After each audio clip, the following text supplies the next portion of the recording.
Baru-baru ini, saya mendengar sebuah pernyataan dari seorang apologet Muslim. Ia berkata, murid-murid Yesus sendiri menyebut dia guru. Jika mereka hanya menyebut dia guru, maka jelas Yesus bukan Tuhan. Doktrin keilahian Yesus hanyalah tambahan belakangan. Pertanyaannya sederhana tetapi sangat penting. Benarkah murid-murid hanya menganggap Yesus sebagai guru? Ataukah Alkitab menunjukkan sesuatu yang jauh lebih besar? Hari ini kita tidak akan menjawab dengan emosi. Kita tidak akan menyerang siapapun. Kita hanya akan membuka Alkitab dan membiarkan firman yang berbicara. Mari kita gali bersama.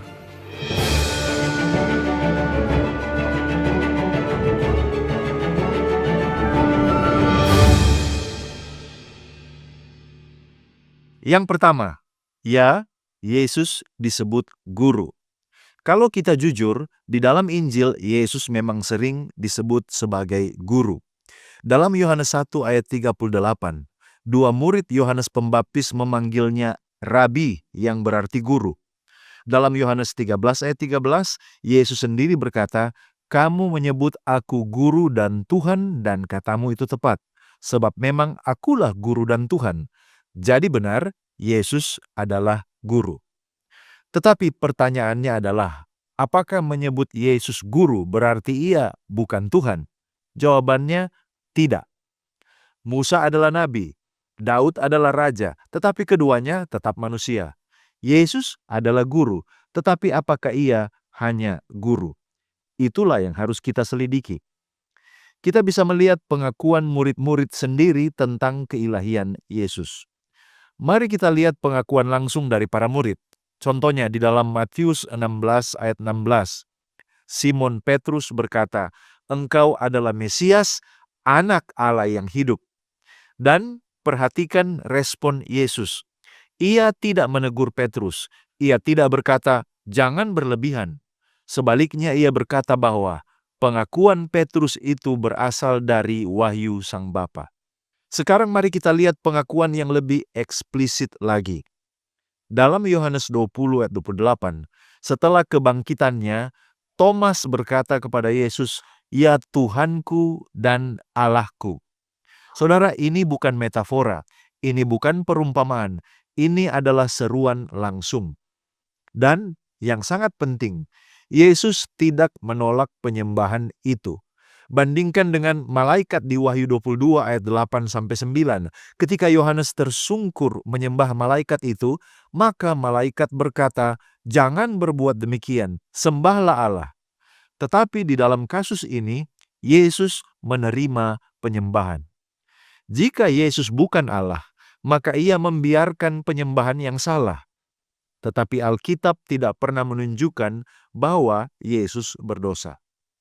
Kita juga akan temukan bahwa bahkan murid-murid menyembah Yesus. Di dalam Matius 28 ayat 17 dikatakan, ketika mereka melihat dia, mereka menyembahnya. Ingat, para murid adalah orang Yahudi yang sangat monoteistik. Ulangan 6 ayat 4 berkata, Tuhan itu Allah kita, Tuhan itu Esa. Bagi orang Yahudi, menyembah selain Allah adalah sebuah penghujatan. Jika para murid menyembah Yesus, hanya ada dua kemungkinan. Yang pertama, mereka tersesat secara teologis, atau yang kedua, mereka benar-benar percaya Yesus adalah Tuhan. Fakta sejarah menunjukkan mereka bahkan rela mati karena keyakinan mereka bahwa Dia adalah Allah. Tidak ada orang yang rela mati demi kebohongan yang ia tahu itu adalah sebuah kesalahan. Hal ini bukan hanya terdapat di Injil, tetapi kita juga bisa melihat kesaksian di luar Injil. Mari kita keluar dari Injil dan melihat tulisan yang bahkan lebih awal daripada Injil, yaitu tulisan Rasul Paulus. Dalam Filipi 2 ayat 6-11, Rasul Paulus menulis bahwa Yesus walaupun dalam rupa Allah telah mengosongkan dirinya, lalu dikatakan kepadanya diberikan nama di atas segala nama, dan setiap lutut akan bertelut kepadanya. Paulus sementara mengutip Yesaya 45 ayat 23, ayat yang berbicara tentang Yahweh. Artinya, Paulus menerapkan teks tentang Allah kepada Yesus Kristus. Dalam Kolose 2 ayat 9 tertulis, sebab di dalam Dialah berdiam secara jasmania seluruh kepenuhan Allah. Bukan sebagian, bukan hanya percikan, tetapi seluruh kepenuhan kealahan. Dalam Ibrani 1 ayat 8 bahkan dikatakan, tentang anak ia berkata, tahtamu ya Allah tetap untuk seterusnya dan selamanya. Jadi di ayat ini, Bapa sendiri menyebut anak sebagai Allah. Lalu tentu saja adalah klaim Yesus sendiri. Mari kita lihat perkataan Yesus. Dalam Yohanes 8 ayat 58, Yesus berkata, sebelum Abraham jadi, aku telah ada. Ia tidak berkata, aku sudah ada. Ia berkata, aku adalah atau I am. Nah, ini adalah istilah yang mengingatkan pada Keluaran 3 ayat 14, yaitu nama ilahi, aku adalah aku. Bagaimana reaksi orang Yahudi? Mereka tahu betul apa yang dikatakan oleh Yesus. Itu sebabnya mereka mengambil batu untuk melempari dia. Mengapa? Karena mereka mengerti bahwa ia sedang mengklaim keilahian. Jika Yesus hanya guru, mengapa ia berbicara dengan cara yang membuat orang menuduhnya menghujat, menyamakan dirinya sama seperti Allah? Sekarang mari kita lihat argumen logisnya. Kalau kita berpikir secara sederhana, jika Yesus hanya guru, mengapa ia berani mengampuni dosa? Dalam Markus 2 ayat 5-7, ketika ia mengampuni dosa, orang Farisi berkata, siapa yang dapat mengampuni dosa selain daripada Allah sendiri? Ini memang pertanyaan yang tepat. Jika Yesus bukan Allah, maka ia bersalah karena dia menghujat.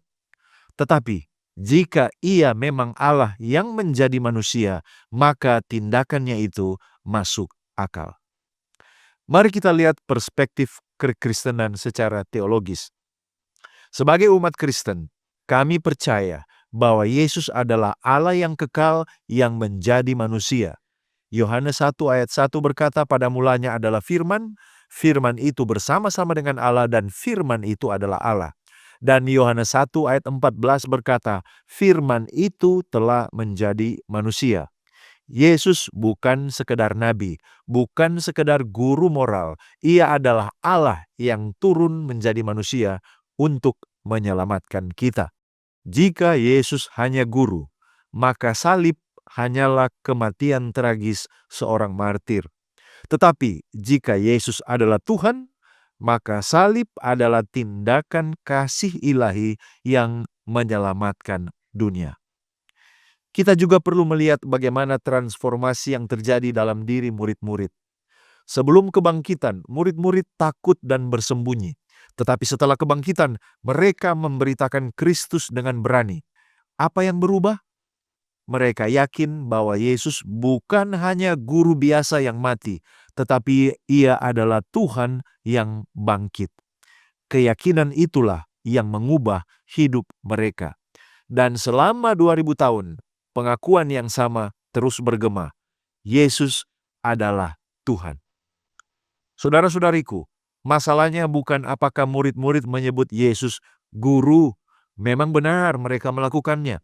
Tetapi mereka juga menyebut dia Mesias, anak Allah, Tuhan, bahkan Allah sendiri. Dan mereka menyembahnya. Pertanyaan terpenting bukan lagi apa yang dikatakan orang lain. Pertanyaan terpenting adalah, siapakah Yesus bagi Anda? Apakah ia hanya guru moral yang baik, ataukah ia Tuhan dan Juru Selamat yang hidup? Thomas pernah ragu. Tetapi ketika ia melihat Yesus yang bangkit, Thomas berkata, ya Tuhanku dan Allahku. Kiranya pengakuan itu juga menjadi pengakuan kita. Sekian dari saya, mari kita menggali firman Tuhan untuk memperluas wawasan dan mengharapkan terjadi pertumbuhan kerohanian. Jika Anda merasa diberkati dan dicerahkan oleh pembahasan ini, silakan bagikan video ini kepada orang-orang terkasih. Kita akan berjumpa kembali pada episode berikutnya, hanya di Depth Inside Growth. Tuhan Yesus memberkati.